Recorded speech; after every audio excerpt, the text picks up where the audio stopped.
Olá! Começamos agora o programa Cidadania em Debate, uma iniciativa do Tribunal Regional Eleitoral de Mato Grosso em parceria com a TV Assembleia.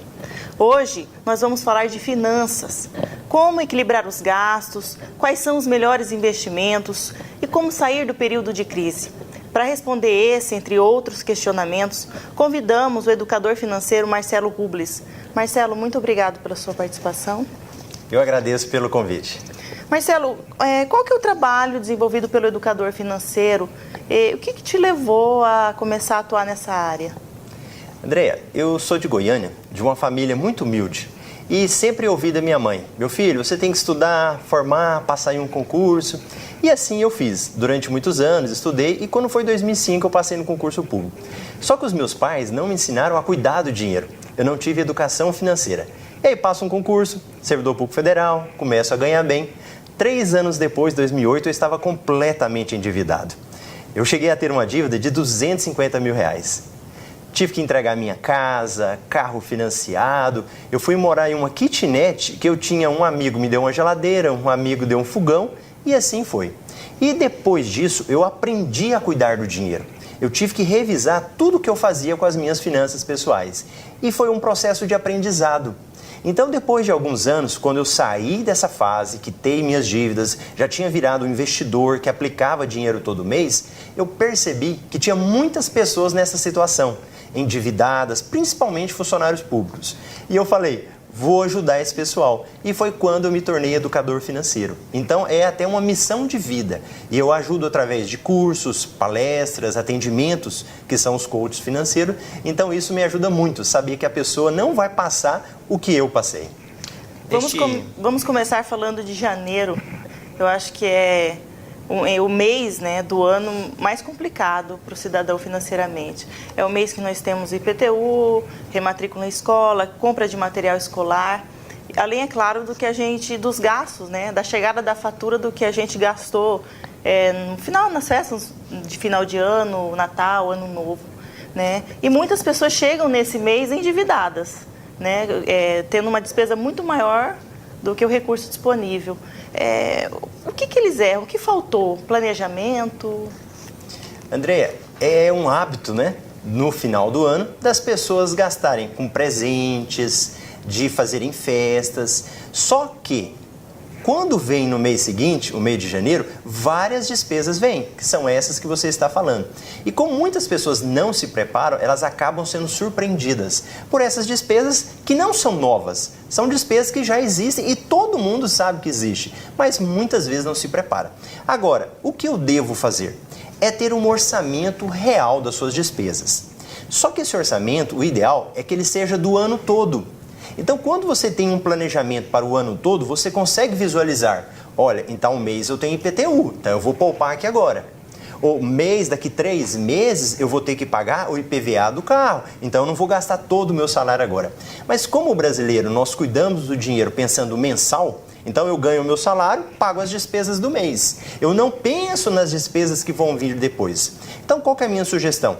Faz um orçamento do mês, um orçamento realmente o que você gasta e vai replicando esse orçamento para o mês posterior, de modo que você vai fazendo os ajustes.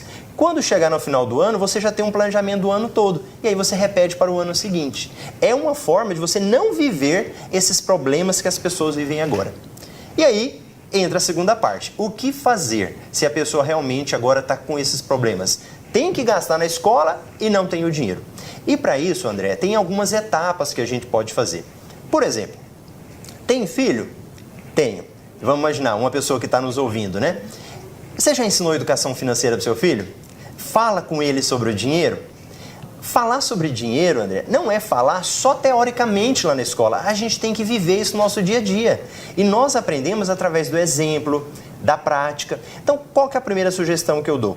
Pega seu filho, pede para ele entrar em contato com outras crianças da escola dele e verifica: será que dá para trocar alguma coisa? Trocar um lápis, trocar uma bolsinha, alguma coisa seu filho pode conseguir. Já é uma forma dele praticar a educação financeira no dia a dia dele. Você dá oportunidade para ele. Feito isso, vamos para a segunda fase, Que aí é quando nós sempre vemos mães se unindo, ou pais também, para trocar livros na escola, verificar quais outros filhos que estão sobrando e que podem trocar com eles. Então faz aquele trabalho coletivo. Algumas escolas já estimulam isso. Se a escola não estimula, pega as mães lá e começa a fazer isso entre elas. É uma forma de você economizar também. Terceira parte, fez tudo isso? Reuniu os pais? Muitas vezes vocês vão ter que comprar algumas coisas a mais. Por que não compra junto? Então reúne os pais e compra em atacado. Vai em um local que faz um preço mais barato. A barganha é muito melhor. E aí algumas pessoas me perguntam, mas vem cá, eu pago no dinheiro ou pago no cartão? Depende. Vai te dar um bom desconto? Então paga no dinheiro, não tenha dúvida. Não vai ter nenhum investimento que vai compensar você deixar o dinheiro guardado do que esse desconto. Então paga à vista e faz essa compra tranquilamente. Aí você fala, não, Marcelo, mas além disso, não teve como. O que eu posso fazer? Pega aquela lista de material escolar e vai lá na escola. Será que tem alguma coisa que dá para cortar lá? Às vezes tem muitos itens lá que não são necessários, que a escola põe, mas se você negociar com a escola, dá para cortar um item ou outro. Você já dá uma economia. Aí você fala, mas não deu. A escola falou que são todos. O que eu posso fazer? Será que eu tenho que comprar tudo em janeiro? Será que eu não posso comprar um pouco em janeiro agora, eu entrego, e esse restante eu compro posteriormente, daqui 2 meses, 3 meses? Por quê? Nas papelarias já vai ter baixado. As pessoas já não vão estar procurando como janeiro. A procura é muito grande, automaticamente o preço sobe. Outro ponto, posso comprar pela internet. Agora, os pais às vezes não vão comprar que não vai dar tempo de chegar. Mas se eu puder fracionar isso ao longo do ano, eu compro na internet muito mais barato. Claro, observando a questão do preço do frete. Se o frete for em conta, você fazendo as contas, você pode comprar. Então, com essas dicas básicas, os pais podem economizar e minimizar. Porque se ele gasta muito agora em janeiro, isso pode prejudicar todo o ano dele. Porque ele não cuidou lá em dezembro e se prejudicou agora. Então, podemos afirmar assim, utilizar o 13º salário. Geralmente as pessoas se recorrem, né, ao 13º salário para quitar as dívidas de janeiro. Não é a saída ideal, né? Não é. O orçamento, André, ele é muito importante. O orçamento, em que sentido? De saber quanto que eu ganho, quanto que eu gasto. Porque aí você pode ter várias saídas. Vamos imaginar alguns servidores que estão sem receber, alguns funcionários de empresas que não estão recebendo. Aquele dinheiro que ele tem lá, muitas vezes vai servir para ele aguentar esses meses, até que o pagamento saia, até que o pagamento se regularize. Se ele pega esse dinheiro e vai comprar lá, pensando assim, estou comprando com desconto à vista, é um grande problema para ele. Porque vai faltar dinheiro para o dia a dia e o que ele vai fazer? Cheque especial, cartão de crédito, consignado, então ele vai gerar um problema. Então nessa hora tem que ter uma sabedoria muito grande. Eu realmente vou ter dinheiro nos meses seguintes? Vou. Então eu vou conseguir. Tem desconto? Vou pagar à vista. Agora, não, meu salário está atrasado, eu não sei quando eu vou receber. Então não compre isso à vista. Às vezes é melhor você parcelar num valor fixo, sem juros, e deixa essa reserva que não vai gastar de uma vez. Meu salário está em dia, vou pagar o IPVA, tem um desconto muito bom. Aí eu não vou deixar parado, foi o que eu falei anteriormente. Pego esse dinheiro e faço. De modo geral, se você puder pagar à vista, vai ser ótimo, porque o desconto vai ser muito bom. Agora, se não tiver como, se vocês têm outras situações, às vezes é melhor parcelar, diminuir, do que ficar devendo depois.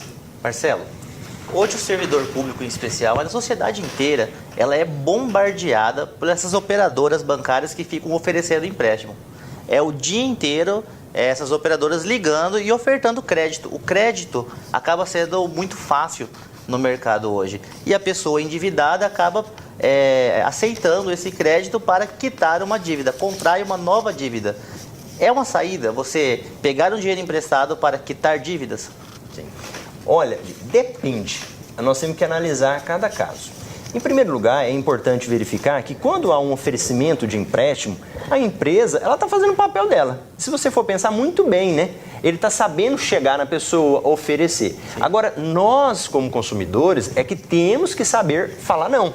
É a questão da educação financeira que eu falei, que às vezes a gente não tem, que foi o meu caso lá atrás. De tantos empréstimos que foi oferecido, eu fui pegando, gastando. De repente, chegou uma hora que eu não pagava mais. Então, em primeiro lugar, nós temos que nos preparar. Será que eu preciso mesmo desse dinheiro? Será que ele realmente é necessário para mim? Porque se é para eu comprar um bem de consumo, um carro que seja, ou fazer uma viagem, será que eu não posso guardar esse dinheiro para comprar esse carro ou para fazer essa viagem? A grande questão é que nós queremos inverter. Eu quero pegar o dinheiro emprestado para ter o prazer agora. Isso vai custar caro depois. Essa é uma situação. A outra situação é da pessoa que está endividada. Aí ela tem que verificar. E é um ponto muito complicado, que às vezes eu até falo na televisão com muito cuidado. Você está devendo cheque especial, cartão de crédito, não compensa você pagar aquele pagamento mínimo. Não compensa. Cheque especial não compensa pagar os juros, porque virou um valor exorbitante. Sim. Então, às vezes, a pessoa vai pegar um dinheiro emprestado para pagar ali e vai virar uma bola que ela não vai dando conta. Aí, quando é amanhã, ela já não consegue pagar esse empréstimo, pega outro para pagar ele. Então, o que ele precisa fazer? Organizar o seu orçamento.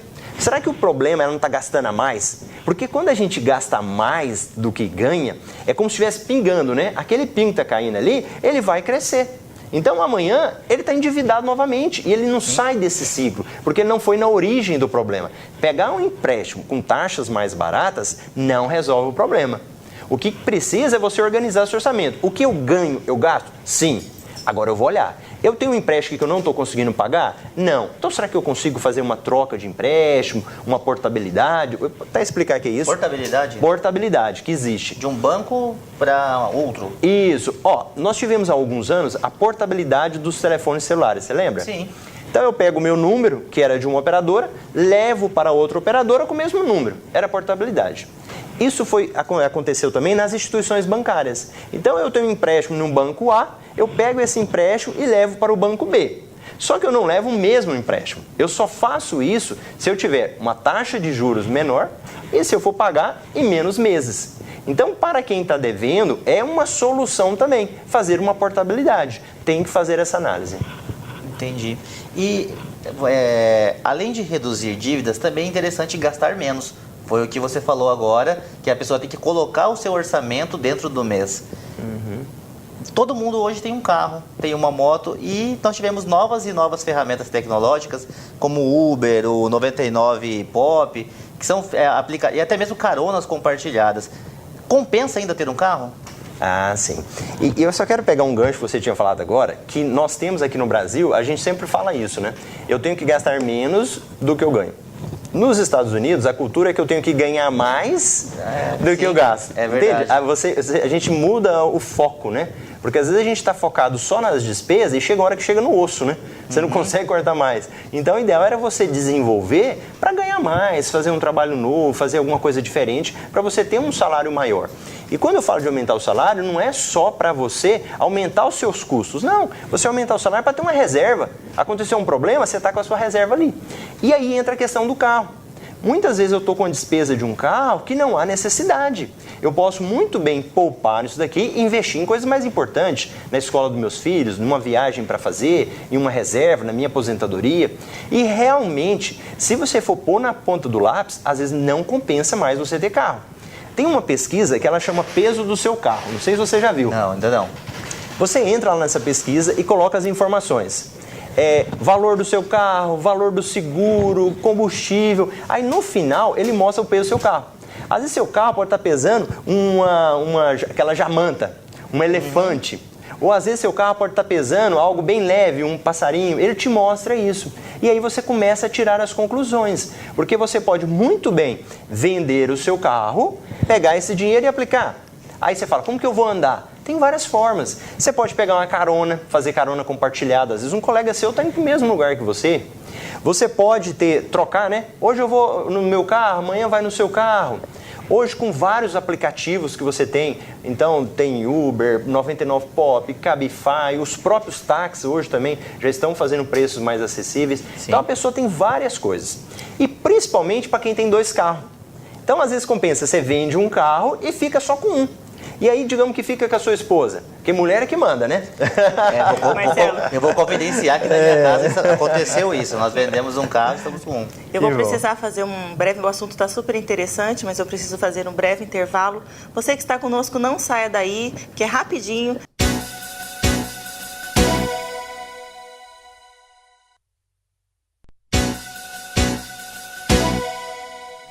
Olá!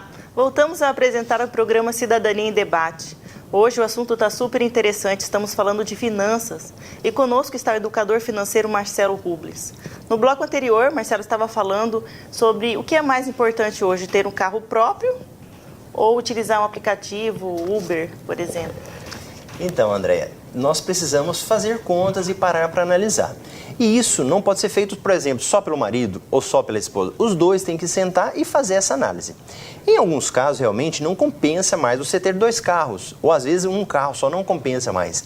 Em grandes cidades, as pessoas já estão andando de VLT, que no nosso caso Cuiabá não tem, outros andam de metrô, de ônibus. Então Cuiabá ainda não tem toda essa estrutura. Às vezes, se você tem 2 carros em casa, compensa ter um carro e o outro você vender. Pega esse dinheiro, investe e ele vai estar rendendo juros para você todo mês. E aí você tem várias alternativas que você pode utilizar. Que aí eu estava falando, a carona compartilhada, com às vezes uma pessoa que trabalha no mesmo local. Se o carro ficar com a esposa, ela pode levar o marido no trabalho e depois ela busca, ou ele volta de carona. Nós temos aplicativos vários hoje, não só o Uber. Então nós temos o Uber, o 99, Cabify, nós temos os próprios táxis, já se uniram para fazer um preço mais barato.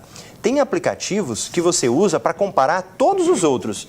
Então você entra no aplicativo, joga o endereço que você quer e ele faz toda essa comparação. Inclusive, André, na minha casa é assim, eu não tenho carro, o carro fica com a minha esposa. E se você for pensar bem, você diminui muitos custos, porque o carro é uma família, né? Então você tem o seguro dele, tem IPVA, estacionamento, e as pessoas não pensam isso. Tem a própria depreciação do seu móvel, do seu carro, né, que vai tendo. Se você for pôr na ponta do lápis tudo isso, você vai verificar que não compensa ter 2 carros. E em alguns casos não compensa ter nenhum. Essa é uma situação. Agora em outras não. Tem pessoas que são vendedores. Precisa de ficar se deslocando. Para ele o carro é muito importante. Ele não pode ficar andando, às vezes, de um aplicativo aí, porque vai ficar muito mais caro.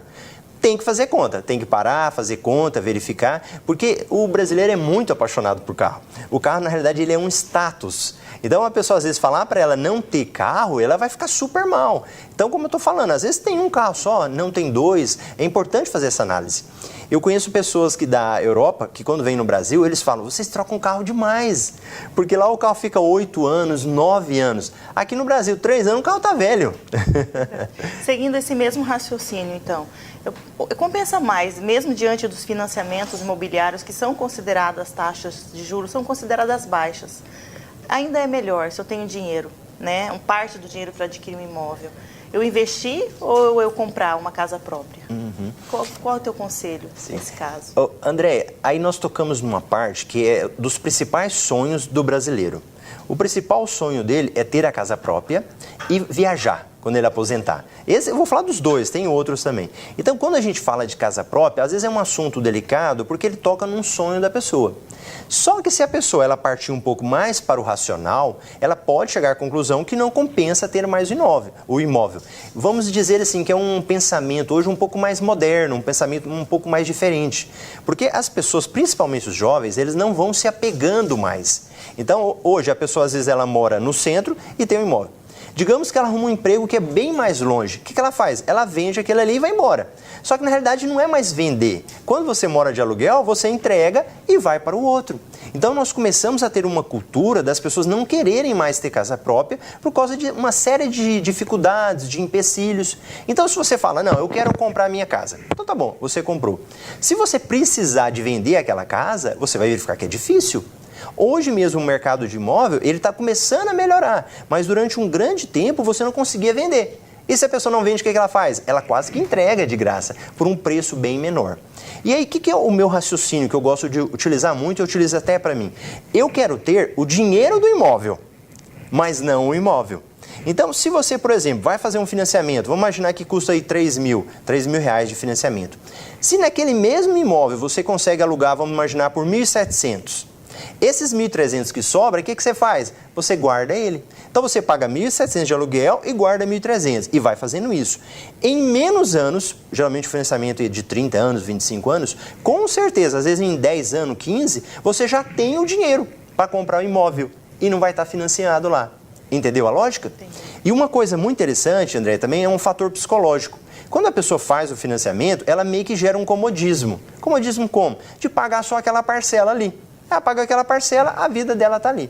Quando ela está poupando dinheiro, às vezes isso motiva ela a guardar um pouco mais, a trabalhar um pouco mais, que vê o capital aumentando. E com o capital aumentando, você pode fazer o que você quiser. Você pode pegar esses juros e pagar o aluguel do local que você mora. Não precisa comprar. Você pode fazer muito mais coisas. E o brasileiro tem que começar a pensar que não é só imóvel. E quando você aposentar, o que você vai fazer? Vai viver de quê? Às vezes só a aposentadoria pública, ela não é suficiente. E se você tem esse dinheiro que te rende juros, vai ser muito melhor. Você está morando e ainda tem juros. Porque nós temos muito bloqueio, né? Às vezes a pessoa está ouvindo e fala, não, mas a casa é minha, estou morando na minha casa própria. Mas o que adianta? Você está morando na sua casa, às vezes não está dando conta das suas despesas. E também, André, quando a pessoa adquire um imóvel, às vezes ela pensa que é só o valor da parcela. E não é bem assim. Você comprou um imóvel, às vezes você vai ter que fazer uma reforma, você vai ter que comprar móveis para mobiliar, você vai aumentar os seus custos de energia, de água, às vezes alguém que trabalha com você. Comprou imóvel, tem a própria escritura. Então são despesas que as pessoas têm que pensar nisso também, para depois não virar uma dor de cabeça. Quando eu falei que eu tive problema financeiro, uma situação foi essa. Eu comprei uma casa, eu tive que reformar metade da casa depois. E aí, quando eu estava em crise, eu tive que vender. Eu também quase entreguei meu imóvel, porque eu não me planejei. Então, hoje o que eu falo é o que eu vivo e o que eu já vivi. Marcelo, você falou que o brasileiro tem dois sonhos. Um é a casa própria, que a gente viu agora que talvez não seja o melhor dos sonhos. O outro é viajar. E para viajar, existe alguma forma de economizar? Existe uma estratégia que você possa visitar mais locais e que de uma forma ficar dentro do orçamento? Sim. Então, Dini, essa questão da viagem é interessante, né? Que as pessoas, às vezes, eu falo isso até do meu pai, ele falava assim, quando eu aposentar, eu quero viajar para o Nordeste. Então, muitas vezes, a pessoa, ela deixava para viajar muito para frente. E às vezes quando chega naquela fase, ela já não tem mais saúde, já não consegue se locomover tão tranquilamente, ela acaba não aproveitando. Então viajar realmente é interessante você fazer isso antes na sua vida. Sim. Porque quando você viaja, você revigora, você volta muito mais animado, animada, então realmente é bem interessante. Só que é como eu falei agora mesmo, às vezes a gente quer inverter, eu quero ter o prazer antes da dor. O que seria a dor? De guardar o dinheiro. Não deixa de ser uma dor, que você vai deixar de gastar com uma coisa para guardar para outra. Só que essa outra que você está guardando vai ser muito mais prazerosa. Então a grande sacada é você começar a guardar antes. Agora, para guardar, o que eu preciso? Senta quem vai viajar a família e vamos começar a planejar. Aí começa, para qual cidade que eu vou viajar? Eu vou para o Nordeste, eu vou para o Sul, vamos imaginar, sei lá, eu vou para Maceió, por exemplo. O que eu sugiro para as pessoas? Vão para o YouTube. Como assim para o YouTube? Vai começar a namorar, vai começar a conhecer aquela cidade, ver quais são as praias que você pode visitar, os restaurantes que você pode ir, o avião, da onde que você pode sair. Quando você está fazendo isso, você já está montando um planejamento. E aí você consegue montar o planejamento, o mês que você vai, quanto que você vai gastar, quem vai. Montou o planejamento? Montei. O que eu faço agora? Começa a poupar todo mês o valor para essa viagem. Então, esse já é um caminho. Aí você fala, Marcelo, mas lá eu consigo fazer algumas coisas mais baratas? Consigo. Será que eu tenho que viajar só e ficar em hotel? Não. Hoje em dia tem outras formas. Tem um site que chama Airbnb, que nesse site você tem imóveis do mundo todo. É como se fosse um aluguel de uma casa para mim. Então eu alugo uma casa e fico comigo. Você pode fazer isso. Você tem opções de aluguel de carro, que aí vai evitar de você ficar andando lá através de outros transportes. Então, Airbnb, aluguel de carro, no próprio sistema de passagem aérea, hoje você tem sites que fazem várias comparações. Você pode colocar um alerta de preço, e aí o dia que chegar no preço que você quer, você vai lá e compra a passagem. Então você tem vários mecanismos, mas só quem monta o planejamento é que descobre essas estratégias. Enquanto a pessoa fica só esperando, ela não vai descobrir nunca. Mas o dia que você vai planejando, você assiste o vídeo, o cara te dá uma dica aqui, assiste outro, te dá outra dica ali. Então, esse é um dos caminhos. Uma dessas dicas que eu acompanhei na internet é o stopover, que a pessoa ela pode fazer uma viagem e fazer uma parada maior em alguma cidade. Como que a pessoa pode utilizar isso para conhecer mais destinos? O stopover é fantástico, principalmente para quem vai fazer viagem para o exterior, geralmente para a Europa. Então, digamos que você vai fazer uma viagem para a Itália. quando você vai comprar a passagem, você não precisa comprar diretamente para a Itália. Ele vai te dar algumas opções de você parar em alguns países. Só que essa parada não é aquela parada para uma conexão de 1 hora, 2 horas. Geralmente você pode ficar até 2 dias. Isso. Então nós temos o caso da Itália que para em Portugal. Então você compra a passagem, desce em Portugal, fica 2 dias passeando, volta para o aeroporto e pega não o mesmo avião, né? Mas no caso o mesmo voo para a cidade que você quer. Às vezes tem 2 cidades, dependendo, né, que faz. E o valor, ele pode ficar até mais barato. Ou às vezes o valor empatar. Então é uma forma de você conhecer vários países e de forma barata. Se você entrar em alguns sites, inclusive o Google Flight, é um local que você consegue fazer isso. Você joga lá e ele te mostra onde que são as paradas. E você verifica a cidade que vai parar, o período que vai ser e compensa muito. Hoje nós estamos falando de viagens, então quem está viajando, teoricamente fez o dever de casa, economizou e na última hora decidiu não viajar. Achou que o melhor caminho é investir. Qual que é a orientação que você dá agora para quem está com um pouco de recurso guardado e deseja investir? A primeira coisa é saber o seguinte: qual é o meu objetivo? Essa é a pergunta principal. Às vezes eu estou dando uma palestra, a pessoa pergunta o seguinte: qual que é o melhor investimento? Sim. Aí eu falo para a pessoa: quanto dinheiro você tem para aplicar? A pessoa fala: nada. Eu falo: então para que você quer saber isso? Como se fosse assim, né? Porque se você não tiver um objetivo claro, não adianta guardar dinheiro. Você vai estar guardando dinheiro para quê? Então, quando você fala, por exemplo, olha, eu quero guardar dinheiro para a minha aposentadoria. Se você está guardando para a sua aposentadoria, você vai ter investimentos próprios para quem vai aposentar. Aí você fala: eu quero me aposentar daqui 10 anos. Então você, fazendo investimento de 10 anos, provavelmente você vai pegar taxas melhores, porque está fazendo para um longo prazo. Aí você fala: não, eu quero fazer esse investimento aqui para deixar numa reserva. Digamos que deu um problema, eu preciso. Aí já é um outro investimento. Aí você vai colocar em um investimento de liquidez. O que é liquidez? Posso sacar a qualquer hora. Agora, se eu não sei o meu objetivo, alguém fala para mim: aplica nesse investimento aqui que ele é muito bom, você vai ganhar uma taxa boa. Aí seu dinheiro tem que ficar parado lá 5 anos. E se você precisa desse dinheiro amanhã? Eu já tive clientes que aconteceu isso. Precisaram do dinheiro, o dinheiro estava preso. Durante 3 anos ele não tinha como mexer. Aí para onde que vai? Foi empréstimo, cheque especial, consignado. Então, para investir, define o objetivo. O que eu quero? Carro, viajar, o que seja. Para quando que eu quero esse dinheiro? Aí você tem que saber isso. Não, eu quero pegar esse dinheiro daqui 2 anos, daqui 3 anos. Porque de acordo com o seu objetivo e o prazo que você tem, você escolhe o melhor investimento. Então eu vou fazer uma pergunta prática. Nós estamos nesse momento vivendo uma discussão nacional que é a reforma da Previdência. E existe as pessoas, elas estão um pouco sem saber para onde ir. A Previdência privada aponta ser o caminho. É o melhor caminho? As pessoas têm que parar e analisar efetivamente a previdência privada ou existem alternativas? Então, é o seguinte, depende. Por que depende? Nós temos que fazer o dever de casa. O feijão com arroz que eu falo. O que é o feijão com arroz? É tirar uma parte do que eu ganho e reservar. E investir esse dinheiro. Se eu não faço isso, não adianta eu ficar preocupado com as notícias se eu não estou fazendo a minha parte. Então as pessoas elas têm que preocupar com isso.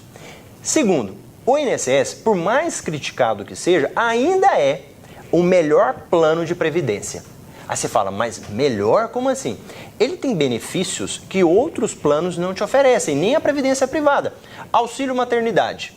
Você pode procurar qualquer tipo de plano paralelo que você não vai ter auxílio maternidade. O INSS já tem. Auxílio doença. O INSS te oferece, outros não. Outros oferecem o quê? Um seguro, mas que às vezes não vai te pagar durante aqueles 30 dias ou 40 dias que você vai ficar parado. Então, dependendo da situação da pessoa, o poder aquisitivo, continue com o INSS, continue pagando. Agora, tem alternativa, ou outra coisa a mais? Aí tem. E a previdência privada não necessariamente vai ser boa para a pessoa. Isso vai depender do tipo de trabalho que ela tem, do tipo de renda. Digamos que ela paga imposto de renda. Aí compensa às vezes fazer uma previdência privada. Aí qual a modalidade? Aí ela vai verificar qual é, porque geralmente tem 2 modalidades lá. Dependendo do que a pessoa trabalha, não compensa colocar o dinheiro na previdência privada. Compensa colocar num tesouro direto, por exemplo, para ela resgatar daqui 10 anos. Então vai ter que analisar o caso concreto. Mas de qualquer forma, a pessoa precisa guardar dinheiro todos os meses. Isso é indiscutível. Marcelo, nosso tempo acabou. Tem muitos questionamentos que ainda gostaríamos de fazer, então eu espero encontrá-lo em uma outra oportunidade. Fica um pré-convite. Obrigado. Para você que está conosco, eu espero que tenha sido proveitoso e espero revê-los em breve no próximo programa. Obrigada.